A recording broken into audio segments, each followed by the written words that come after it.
નમસ્કાર, આજના દિવસના મહત્વપૂર્ણ સમાચારો સાથે હું છું નિધિ અને આપ જોઈ રહ્યા છો નિર્ભય ન્યૂઝ। લોકસભાની ચૂંટણી પહેલા કોંગ્રેસને વધુ એક ઝટકો। રાજુલાના પૂર્વ ધારાસભ્ય અમરીશ ડેરને કોંગ્રેસમાંથી સસ્પેન્ડ કરવામાં આવ્યા છે, જે બાદ અમરીશ ડેરે સભ્યપદેથી રાજીનામું આપી દીધું છે, જે બાદ હવે અમરીશ ડેર તેમના સમર્થકો સાથે આવતીકાલે ભાજપમાં જોડાશે। એક તરફ લોકસભાની ચૂંટણીને લઈને રાજકીય પક્ષોએ તડામાર તૈયારીઓ આરંભી દીધી છે, ત્યારે હવે લોકસભાની સાથે વિધાનસભાની ખાલી બેઠકો માટે પણ પેટા ચૂંટણી યોજાઈ શકે છે। ત્યારે હવે ભાજપ અને કોંગ્રેસે લોકસભાની સાથે વિધાનસભાની પેટા ચૂંટણી માટે પણ ઉમેદવારોની પસંદગીની તૈયારીઓ તેજ કરી દીધી છે। ખંભાત, વિજાપુર, વિસાવદર અને વાઘોડિયાની પેટા ચૂંટણી યોજાશે।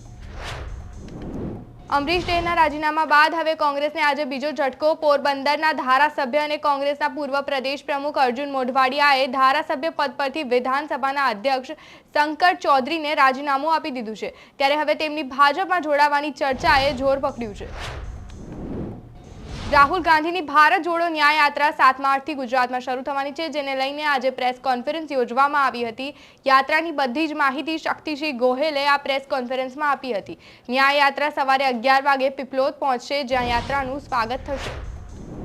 સુપ્રીમ કોર્ટે નોટ ફોર વોટ કેસમાં મોટો નિર્ણય સંભળાવ્યો છે। હવે જો સાંસદો ગૃહમાં ભાષણ આપવા કે વોટ આપવા માટે પૈસા લેશે તો તેમની સામે કેસ ચાલી શકે છે, એટલે કે તેમને હવે આ મામલામાં પ્રતિરક્ષા નહીં મળે।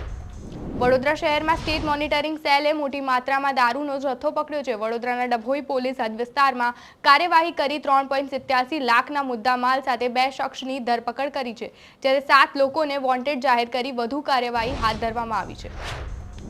દિલ્હીના સીએમ અરવિંદ કેજરીવાલે ઈડીના સમન્સને ગેરકાયદેસર ગણાવ્યા છે, પરંતુ તેઓ હજુ પણ જવાબ આપવા તૈયાર છે। કેજરીવાલે એજન્સીને કહ્યું છે કે તેમને 12 માર્ચ પછીની તારીખ આપવામાં આવે, જે બાદ તે વિડીયો કોન્ફરન્સ દ્વારા હાજર થશે।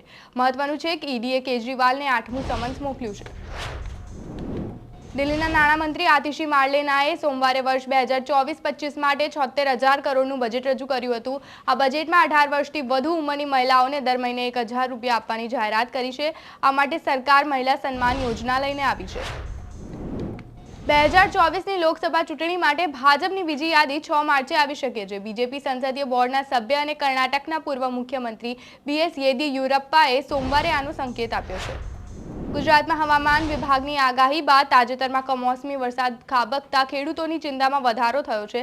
આ બધાની વચ્ચે હવે એક મોટા સમાચાર સામે આવ્યા છે કે હવામાન વિભાગે માર્ચ મહિનામાં કાળઝાળ ગરમીની આગાહી કરી છે। હવામાન વિભાગે કહ્યું છે કે આ વર્ષે અલ નીનોની અસરના કારણે ઉનાળો આકરો રહી શકે છે। તો આ હતા આજના મહત્વપૂર્ણ સમાચારો। આવા જ સમાચારો જોવા માટે અમારી ચેનલ નિર્ભય ન્યૂઝને લાઇક, શેર અને સબસ્ક્રાઇબ કરવાનું ભૂલતા નહીં। આભાર।